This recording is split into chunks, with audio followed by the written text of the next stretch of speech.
Hallo Leute, herzlich willkommen zurück zu einer weiteren Folge Yakuza Like a Dragon. Wir sind wieder mit dabei in der Survive Bar.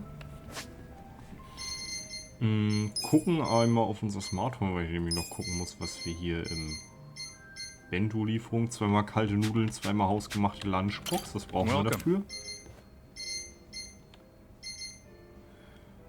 Daikon 6 Stück. Und also eine ganze Wagenladung Daikon. Thanks. Okay. Und Number, was los?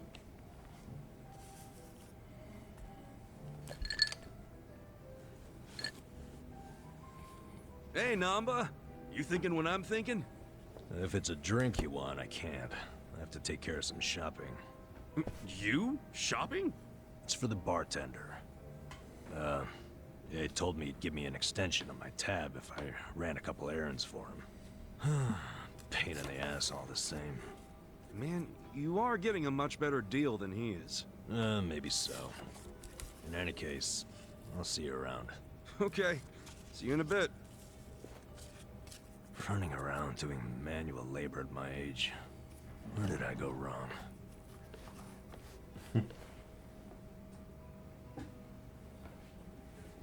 Das letzte Mal was getrunken, erzählte Number, dass er einen Job für Mizu-chan aufgab. Ja, stimmt allerdings.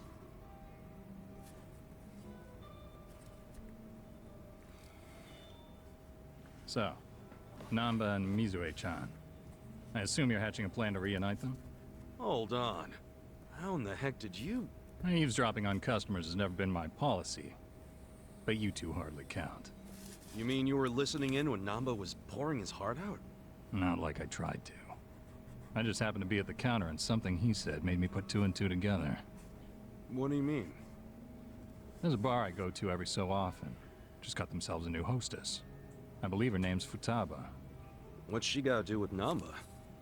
Well, as it turns out, this Futaba had been a nurse up until just recently.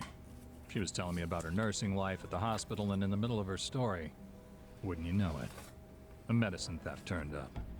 She said a nurse who worked there, some guy, admitted to the theft before the cops could get involved. What? But that could only mean... I know. She had to have been talking about Namba. If that's true, then the two of them worked at the very same hospital. Naturally, I'd assume she would know when Mizue-chan is leaving. Have you told Namba any of this? No, not yet. Besides, he said it himself. He couldn't reach out to his colleagues even if he wanted to. On the other hand, I'm sure his drinking buddy could reach out on his behalf.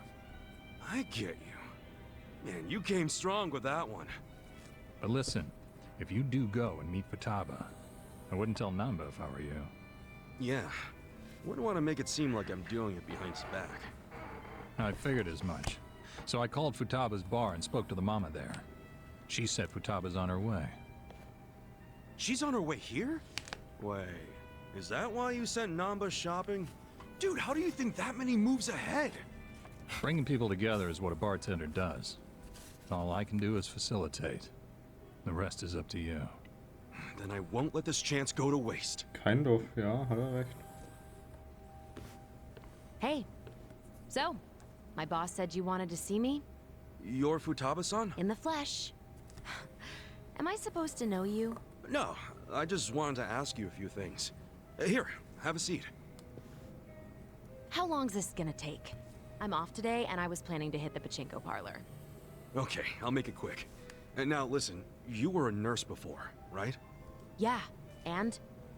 One of your colleagues got fired for selling off meds. You remember who that was? God, how would I know? I'm sure you heard something. I'm thinking he's a friend of mine. Look, the only thing I know about it is that the guy was some four-eyed mope. Oh, that has to be Namba. That name does ring a bell. Hey, hun. No way. Shut up! They raised the jackpot? Babe, do not let anyone sit there. I'm on my way right now. Before you go, tell me, do you know anyone named Mizue-chan? She worked with you at the hospital and... Who even cares? You're wasting my pachinko time! Wait, we're not done! Hey guys. Namba, hey! Back already? Man, you shop quick. Yeah, well, I forgot the shopping list, so I had to come back and get it. Anyway, who was that walking out of here just now? Did you say what? I couldn't see her face or anything, but wasn't there a lady just in here? Nah, you need better glasses, man. Nobody came in or out of here, right, bartender? Yeah. Ja. Is there a reason you two are acting suspicious as hell? Whoa, let's tone it down, yeah. buddy. Could it be the two of you were conspiring to throw me a surprise birthday party? Uh-huh. You knew I had a birthday coming up, so you two must have gotten together to plan the whole thing out. Yup. You got us, man. Now the surprise is ruined. See, I knew it. You always go over the top when it comes to these things. So, what kind of party we talking here? Give me a hint. Kuchenwurfwettbewerb. Wir geben eine Cocktailparty für dich. Tut mir leid, streng geheim. Tut mir leid, streng Sorry, geheim. man. Top secret. You can't even give me a hint? Sure would cheer me up. It might now, but wouldn't you rather save some excitement for your birthday? I wouldn't be opposed to that. They say hunger is the best spice, and suspense is the spice of birthdays. Totally. So how about you kick back and let me spice this birthday up? All right, I'm convinced. I'll try to be patient. There's a champ. Trust me, it'll be worth it.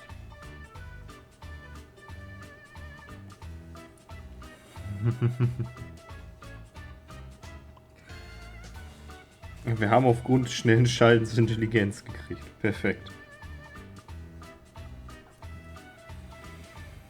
All right. So As tatsächlich. soon as I'm back from the store, we are drinking. I'll be here, man. Oh, and you better not pull some I forgot my wallet crap again. Shoot. I actually did forget my wallet. This guy.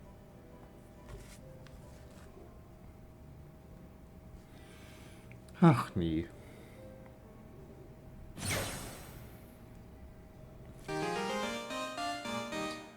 Number kann jetzt Host oder Vollstrecker werden. Das ist schön.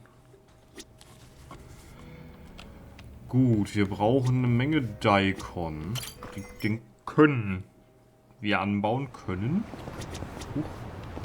Hier wollen wir natürlich gegen. Wir nehmen die Lilien, wir nehmen die durchaus mysteriösen Früchte auch mit.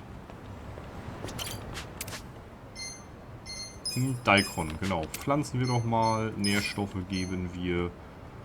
Stamina für den Erntevorteil, weil wir die ja brauchen. Eine ganze Axt voll. Knolle, Nährstoffe.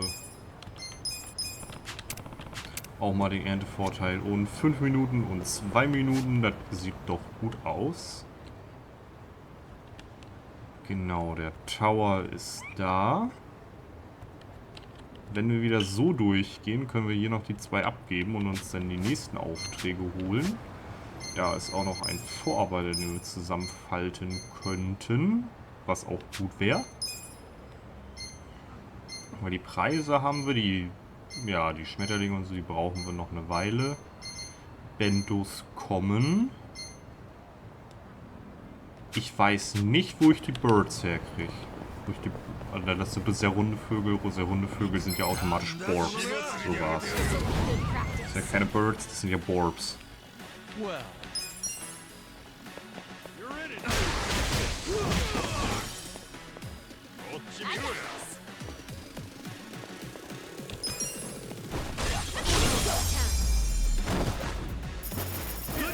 Good times. So, dann ist da der Auftrag schon mal fertig. Gut.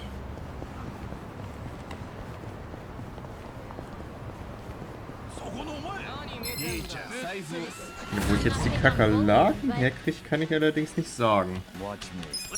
Weil wir brauchen ja welche. Sicherlich finden wir die auch im Park, aber ich glaube, das ist auch eher so ein eher selteneres Ding.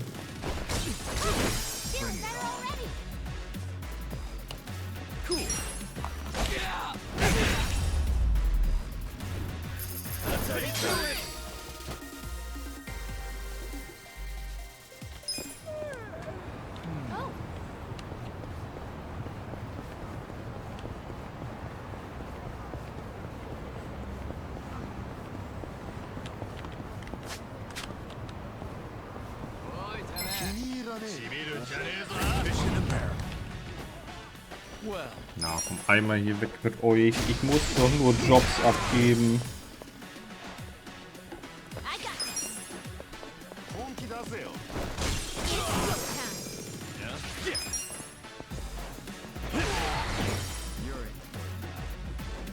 Okay.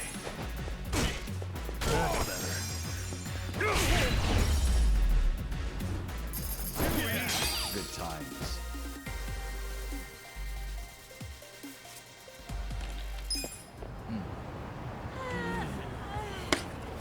Okay, das haben wir alles. Dann wollen wir einmal... Dann müssen wir so rum. Dann gehen wir so rum, dann müssen wir den Fight nicht mehr encountern. Das saved uns auch 30 Sekunden höchstens, aber hey. Hallo, Ma'am. Ich würde gerne Bericht erstatten, dass wir Preise haben. Wir kriegen ja auch ein schönes Thunfisch-Sandwich für. Die Hilfsarbeiter haben wir auch. Jetzt müssen wir Zocker wegmachen. Ich will mich aber selber nicht verhauen. Wo ist das? In Koreatown, Yokohama. Ja. Preislieferung. Ach, ja, die Wauwaus, die gibt es da auch in dem Ding, wo wir waren.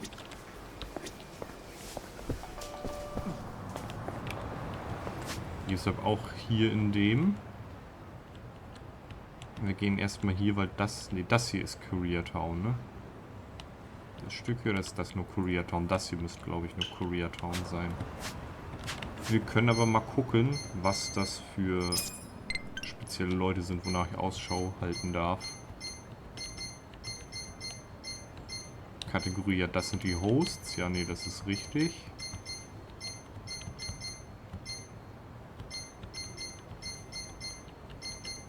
Mafia, Kampfsportler, Köche, Clowns gelten als Jongleur, okay.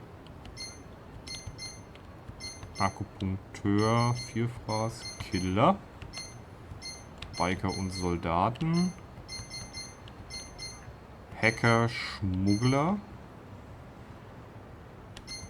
okay, Rapper da, Zocker, der Meisterzocker.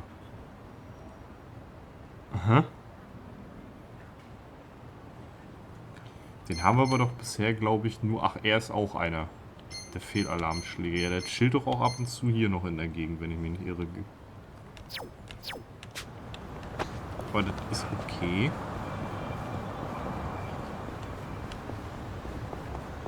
Finden wir alles noch, die Leute, die wir dazu brauchen. Ich weiß ja nur nicht, wie verteilt die wieder sind. Nicht, dass wieder hier so ein Ding ist wie mit den wie mit den Arbeitern, sodass du dann ewig und 3 Jahre brauchst. Aber wir können ja einfach nur mal, wir können ja auch gucken.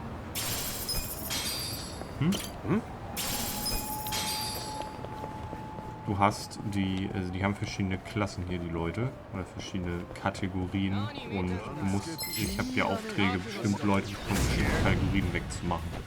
Watch me. Die Sidequests. Obwohl ich heute eigentlich zum Main Quest möchte, möglichst. Aber wir wissen ja alle immer, wie das läuft.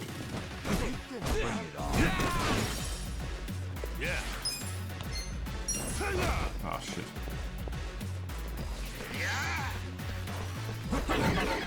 You sure you can beat me? You're You wanna fight? Well,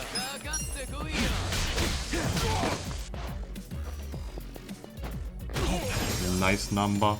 Ich muss aber nochmal ganz kurz das Mikro ein bisschen anders hinpacken, weil ich von meinem Tisch aufgeräumt habe. Jetzt stand das Mikro ein bisschen anders. Ach, jeder weiß doch, dass der Schreibtisch ist irgendwo heilig. Der darf. Nee, du darfst den Schreibtisch schon anfassen. Du darfst nur Bild nichts rumräumen, weil ich weiß, wenn du es aufräumst, finde ich wieder einen Scheißdreck. Ja, natürlich, weil ein neues System einzuführen ist gleichzeitig aufräumen. Ja, und das ist auch gut so.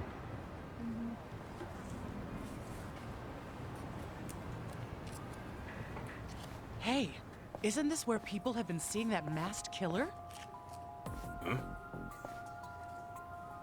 Oh yeah, that sign! It's the same one from the video, right? Wow, you're right. No way! This place is iconic! We should look around a bit. What if he's actually here? Yeah, let's go! Did she say iconic? I'd get it if this place was in a movie or TV show or something, but not for some murderer. Tell me about it. Michan's place has gotten reservations canceled because of it. Seriously? This rumor's becoming a real problem. All Komische this Sache. talk about a masked killer sounds crazy. Are they for real? Maybe that guy could fill me in. Manche Leute sind sehr weird, was sowas angeht. Der maskierte Mörder. Sagen Sie mir, was ist hier los? Hier läuft irgendwer ein Maskierter. Könnte nicht schaden, sich mal umzuhören. Ja.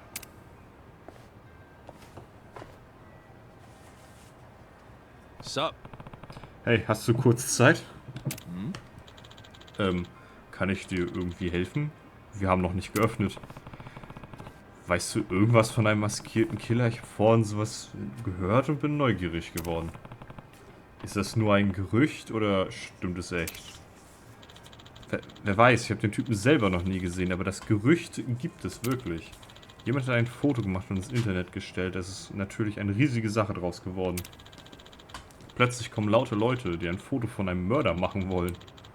Und ich habe noch kaum Kundschaft. Solche Leute sind weird. Das ist alles. Das Gerücht hat also einfach von alleine angefangen und sich so verbreitet. So ist das eben mit dem Internet. Aber trotzdem. Ist dir was eingefallen? Naja, ich habe mir das Foto auch angesehen. Das war definitiv von irgendeinem zwielichtigen Typen. Und wurde definitiv in dieser Gegend gemacht. Irgendwer Zwielichtiges. Naja, ein Typ mit großen, blutbeschritzter Eishockeymaske, sowas mit einer Art Axt in der Hand, der da drüben beim Fukutosh Kucho stand. Klingt schon echt nach einem Mörder. Sieht jedenfalls so aus. Ich habe keine Zeit, nach jemandem zu suchen, den es vielleicht gar nicht gibt. Und selbst wenn ich ihn finde, bringt er mich vielleicht nur um. Wow. Muss schwer für die Leute sein, wenn nur so ein Gerücht umgeht. Ja, ist echt ätzend. Aber sag mal, fällt gerade auf, dass du ziemlich tough aussiehst. Und nachdem hier mitten am Tag rumkast, ist das vielleicht auch viel Freizeit, oder? Moment mal. Entschuldigung, ich wollte dich nur etwas fragen. Ich soll den Mörder suchen? Woher weißt du das? Meinst du, du könntest uns helfen? Es tauchen keine Leichen oder so auf, aber es ist gruselig. Ich will ja nicht noch mehr Kunden verlieren. Ich belohne dich auch für deine Mühe. Was sagst du? Hilfst du mir? Ein maskierter Killer im Einkaufsviertel. Das ist schon echt schräg. Ja, okay, wir gucken uns das an. Wir haben ja eigentlich nicht Freizeit, aber naja. Gut, wir sind aber eingestellt, obwohl wir sind CEO. Ich bin auch neugierig, also recherchiere ich mal ein wenig. Wirklich? Das ist super. Mir gehört übrigens der Laden hier. Ich heiße Saito. Und Ja. du bist? Ich bin Kasuga. Tja, Kasuga, es tut mir leid, dass ich dich damals so überfalle, aber ich könnte wirklich deine Hilfe gebrauchen. Der Mörder taucht angeblich nachts in Fukutosho Kosho auf. Also Koreatown. Chinatown ist was anderes. Got it. Bei Nacht. Ja, alles klar. Ich gebe Bescheid, wenn ich was finde. Okay, also müssen wir theoretisch warten, bis es Nacht ist. Ist da noch was? Und dann können wir uns hier langsam, aber sicher in Richtung des Towers schleichen. Aber den Killer kriegen wir wohl erst nachts. Ja, okay, macht auch Sinn. Dass man jetzt nicht so unbedingt mit blutiger Axt am Tag rumläuft. Es sei denn, man kann einen Unfall sehr gut erklären.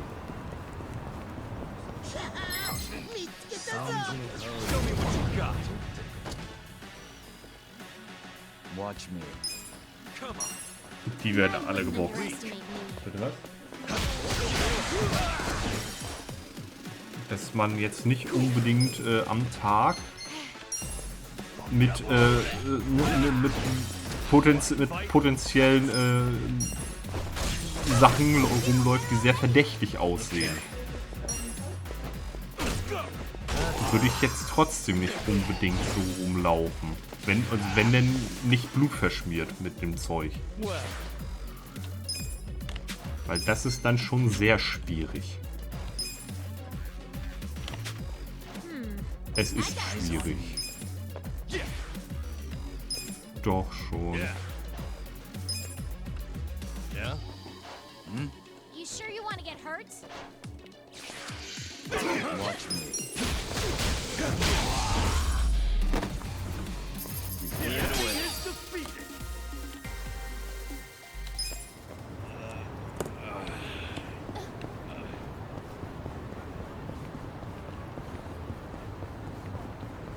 Das Taxi kennen wir. Es wird alles gelootet.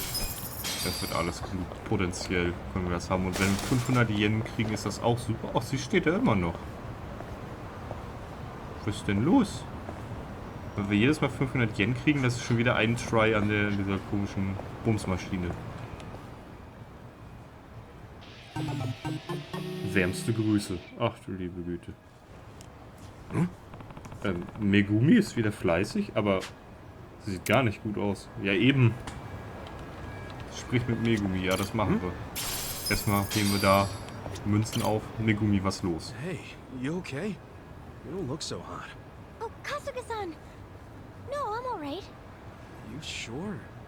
You shouldn't overwork yourself, you know? I'm sure. I have to do this for Makun.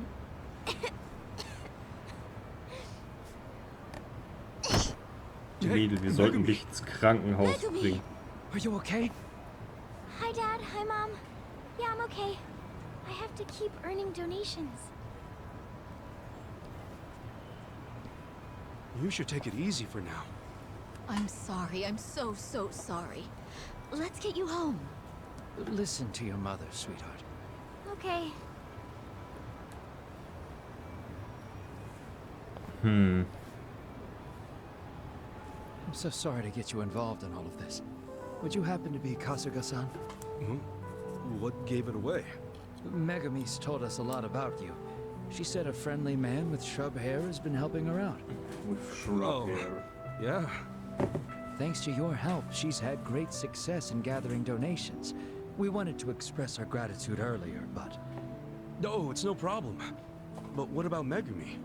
I know it's for her little brother, but don't you think she might be working too hard? She must have heard my wife and I talking about our financial troubles and taken it upon herself to make things better. We're here now because we were contacted by her school. It seems she hadn't been showing up lately. Skipping school to collect donations for her brother. I'm ashamed it took us so long to find out. Don't overdo it yourself, all right? Yes, I'll certainly try. Thank you. Well, I'd better get back to work. Once again, thank you for today. Now, if you'll excuse me. I didn't know Megumi had it that bad. Maybe there's something I can do.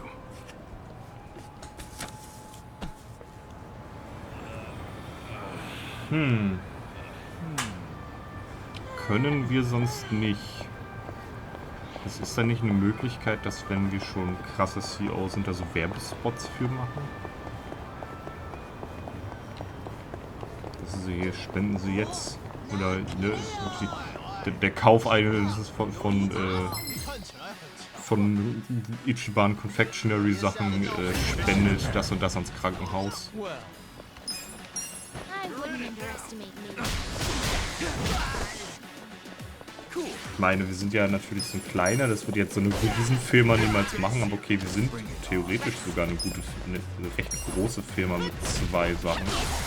Wir haben ja nicht nur diesen einen Laden, wir haben ja auch noch wir haben ja auch diesen, also wir haben ja nicht nur den Senbei Shop, wir hatten ja auch noch mehr, aber ich kann jetzt auch absolut nicht mehr sagen, was das war.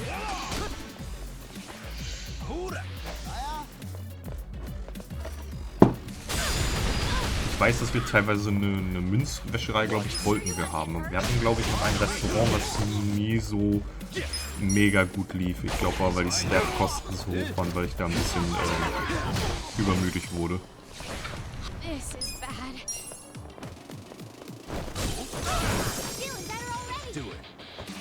Und jetzt haben wir ja sehr viel. Jetzt haben wir zum Beispiel Clara-Chan. Wir haben immer noch den Robro, den wir probieren könnten.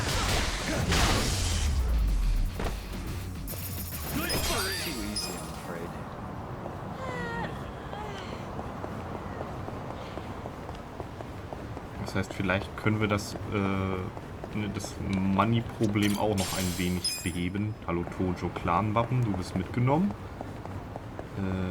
Hier müssen wir rüber.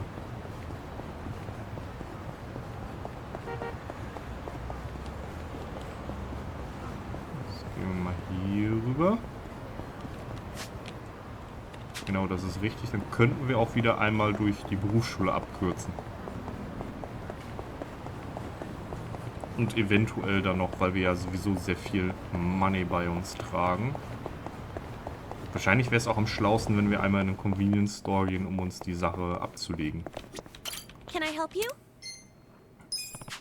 Achso, ich kann ihr keinen Lilienstrauß geben, aber wir könnten Sport 1 machen, wir könnten Verbrechenskunde. Verbrechenskunde war ja fies, muss ich zugeben.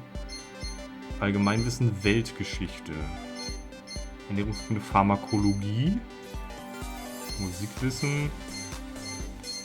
Fashionista hatten wir fertig, ja.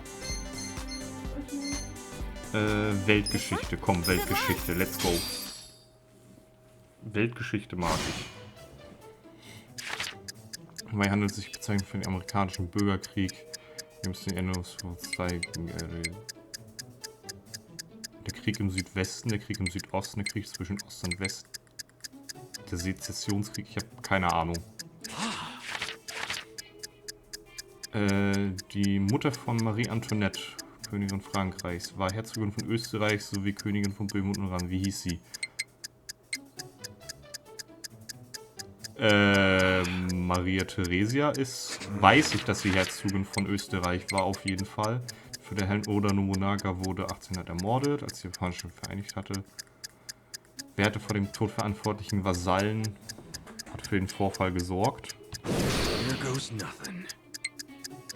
Ich habe keine Ahnung. Wer ist der karthagische General, dem Briten in Rom einfiel? War das Hannibal? Es handelt sich um alten Kulturlandschaften Vorderasien am Euros und Tigris, Mesopotamien. Da bin ich mir ziemlich sicher. Das war irgendwie nicht so geil. Das war echt nicht gut. Als ob. Als ob.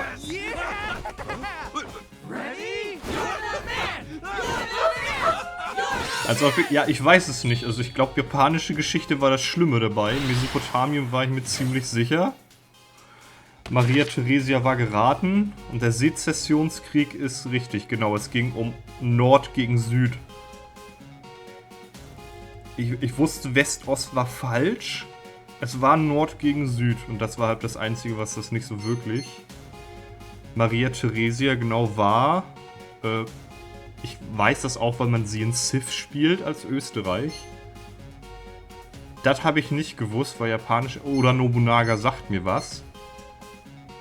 Den einzigen Namen, den ich hier kenne, ist, also den ich mit Rom verbinde und Karthago, ist Hannibal. Und Marcus Antonius war, ich glaube, eigentlich einer, der da mit in Rom war. Und Mesopotamien, Euphrat und Tigris, damit genau das Zweistromland und die erste richtige Hochkultur angeblich. Das war mitunter das erste Thema in Geschichte, daran kann ich mich noch erinnern. In der wann hatten wir Geschichte? 5. Klasse?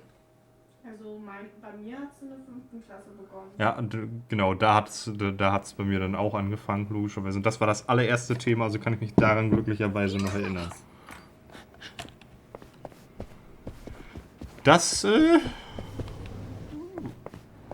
Wie viel überraschend gut. Was ist das hier? So, das war genau das Casino im Klo. Mayenne. Der Sega Club in Chinatown. Ja, das ist eine interessante Sache, weil ich nicht weiß, wie wir... Ich bis heute noch nicht weiß, wie ich diese komischen Sega-Sachen kriege, weil die sollen ja wohl... Soll ich ja wohl auch noch kriegen für die Streetfood-Sachen. Für unseren Streetfood-Job.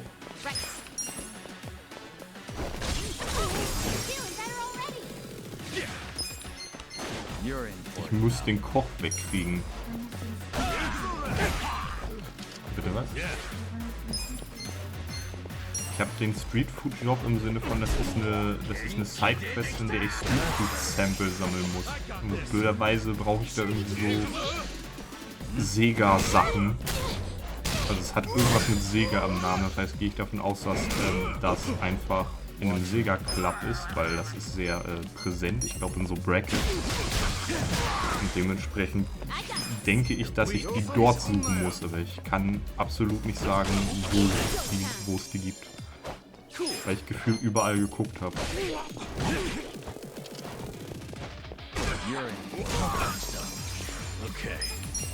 Bonkin, again. Perfect number.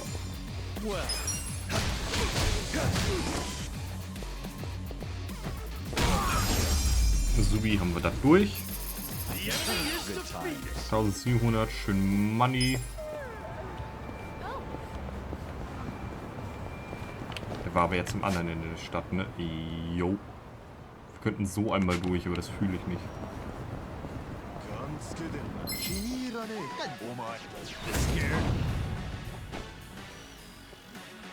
Watch me.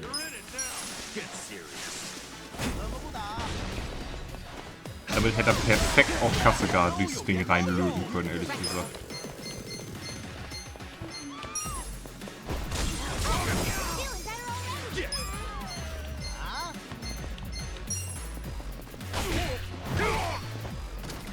Die fallen alle noch nicht ganz so um, wie ich gerne möchte. Sie überleben alle noch mit so einem Mini-Fitzel.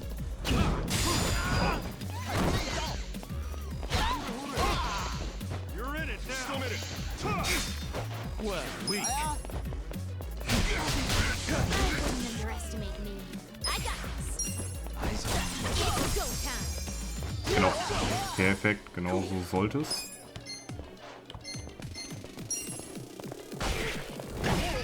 Das war gut. Number Box sind wir weg. Nicht im Stock, genau.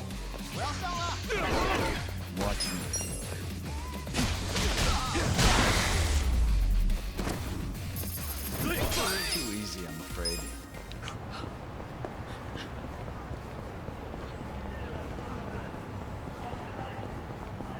Einmal hier drin vorbei. Achso, stimmt. Wir hatten ja diese eine Quest hier noch gemacht, die uns eigentlich erlaubt, hier noch ein paar andere Sachen zu machen. Ah! They're selling Onomichio-kun merch here. Genau, das wollte ich sagen. Onomichio-kun? The mascot for Onomichi. His head's a Hasaku. I put on one of those costumes and helped out the staff not too long ago. What do you mean you helped them? Well, I punched out some assholes that were selling fake Michio goods. Show those guys a real good time. Sounds like the perfect way for you to help out.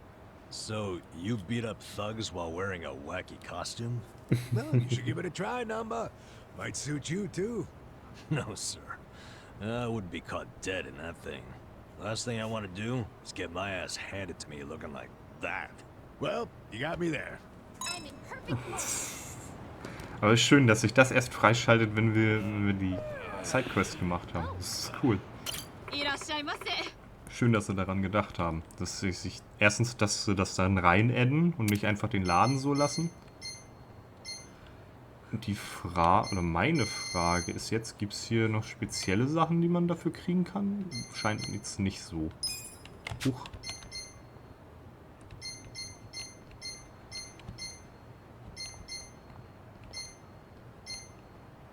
Feuerschlagringe könnte interessant sein. Keule scheint nicht so interessant zu sein. Der Stock ist anscheinend gut für Number. Wenn wir den nehmen, warum nicht? Jetzt ausrüsten für Number, genau.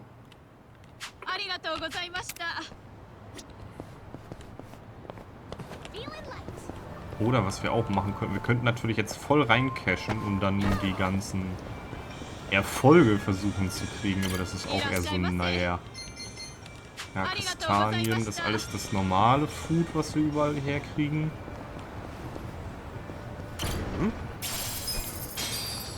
Ich glaube, Omas Kekse war ja auch Teil davon, den hatten wir auch gekriegt. Okay, dann wollen wir aber erstmal hier rein, in den Tower.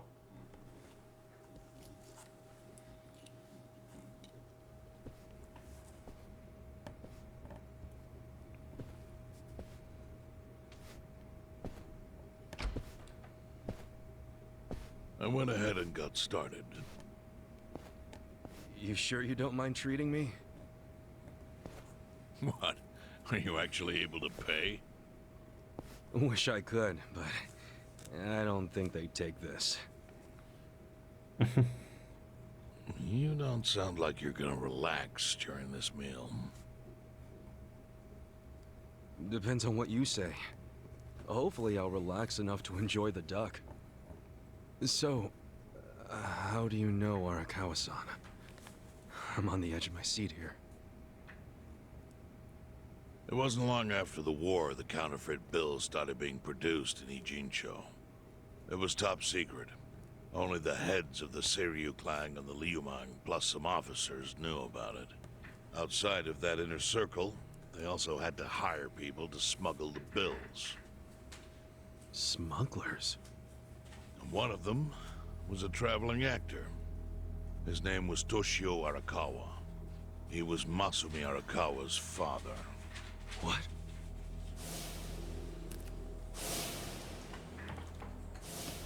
One day, he came to us saying he lost an entire suitcase filled with 100 mil in fake yen. No excuse in the world could have saved him. A mistake that grave required the Seiryu clan to make an example out of him for the other smugglers. But remember, only a few people at the top even knew about the counterfeiting. It wasn't a task they could hand to just anybody. So I, being next in line to inherit the clan, was entrusted to carry it out. So did you actually... Yes. I killed Toshio Arakawa, father of Masumi Arakawa, in this very place, 40 years ago.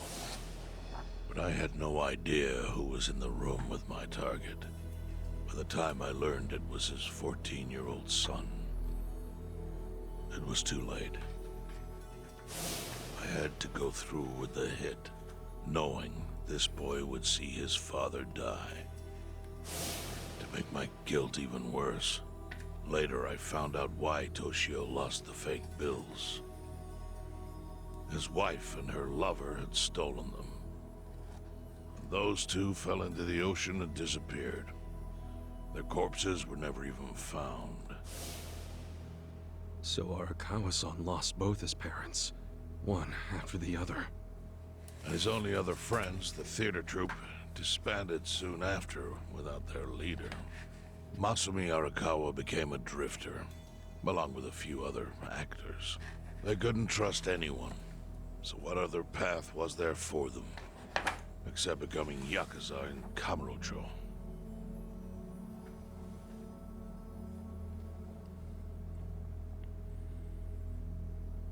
Ja, so.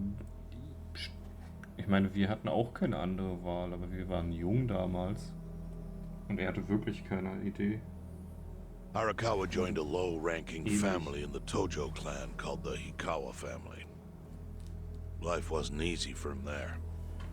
They were the kind of family that took hits without thinking twice. Really? Yes. So they were always in need of ways to dispose of a body. Masumi Arakawa was tapped to help with that, and he was extremely cautious. To do it, he started coming all the way to the homeless camp in Ijincho. Really? Even though the family was based in Tokyo? Why? Well, truthfully, he wanted an excuse to come to Yokohama, because it would afford him opportunities to hunt his father's killer. I see. So Arakawa-san was using the homeless camp to dispose of bodies all the way back then. Indeed. As for his hunt, he researched Yakuza and criminals every time he was here. All he started with was a single clue. His own childhood memory of the suspicious waiter he saw here that night. Eventually, 7 years after the murder, I received an invitation to come here. He signed his invitation Matsumi Arakawa. It was a bold declaration, and I knew immediately that running would be futile. So I came here, alone. I didn't even bring a bodyguard. Why the hell not? Well, to put it simply, I was prepared to die. But, I mean... In this line of work, there are no good ways to die. And I can think of worse ways to go that would not give that boy the justice he'd earned. The memory of what I'd done to him never left me, you know. It was always like a small bone stuck in my throat.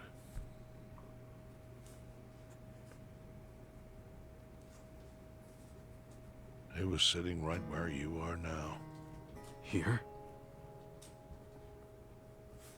Yes. He didn't look a day over 20. But his eyes had that hard, flinty gaze of an old killer. I couldn't help myself. I told him everything. I told him why I killed Toshio Arakawa. I even told him about the secret counterfeiting. I figured I was dead anyway. He had a gun in his hand, and all he had to do was pull the trigger. But he never once interrupted me. When I'd finished, he slowly stood up. I stopped him as he turned to leave. "Didn't you come here for revenge?" I asked. And? What did he say? He said, "If only you had ignored my invitation, then I could have shot you in the back." Then he left. Boss. In 1984, the 10,000 yen bill changed from the face of Prince Shotoku to Yukichi Fukuzawa. By that time, Arakawa had found his own Yakuza family. So I sent him a gift. What was it? A fresh batch of crisp, fake bills featuring Yukichi Fukuzawa. They were defective prints with nothing on the back. Not exactly legal tender.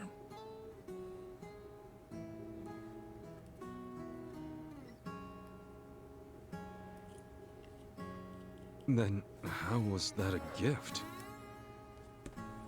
It's hard to explain. If I had to say, it was out of gratitude. Sure, but for what? I should have died that day I met with Arakawa. I would have been right. And yet he spared me. Not only that, but he lifted a terrible weight from my chest. Furthermore, it's not an exaggeration to say the equilibrium among the Ijin Three continues to this day because of him. Wow. I owe him an unfathomable debt. And one day, I must pay it back. The defective bills were how I chose to communicate the sentiment.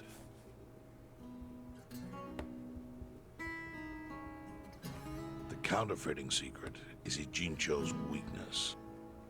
And it was only thanks to Arakawa that the Ijin Three could continue to secretly wield that power. But of course, that means if he ever feels like it was a mistake to let me live, he could use the fake bills to unravel everything I've built. Sorry. The gift wasn't the bills themselves. They were leverage. I actually wrote something on the back to that effect.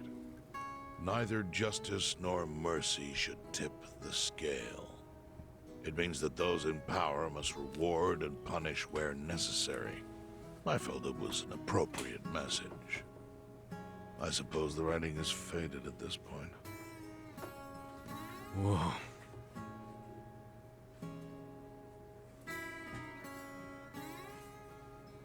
So that's the whole story. Up till this moment. But now I'm sitting across from a man holding one of those fake bills. Which, of course, is a message from Arakawa that only I could understand. The message is, Masumi Arakawa sees you as a beloved family member. Arakawa-san thinks of me as family. He would not have placed that bill in your pocket lightly. Do you see its significance now? After everything I've told you? There is almost no doubt in my mind that Arakawa did not want you killed. So he didn't shoot you out of malice. He shot you so that you would be brought here, be saved by the homeless, and eventually meet up with me. Do you see? That's everything I can tell you. That's plenty. Thank you, Chairman. I see it all now. I always kind of figured. You did? Well, it's your move now. I've only told you what I know, so... It's okay. That's enough. I trust you. Well, I don't hear that often. Yeah, neither do I. Not even from my friends. But those friends are trustworthy to me. And so are you. I believe everything you said. And my faith in Arakawa-san is coming back strong.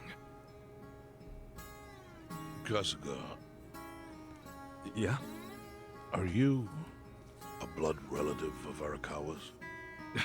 No, it's not like that. I see. Well, he must have been happy to have such loyalty as yours. As proud as any father, I think.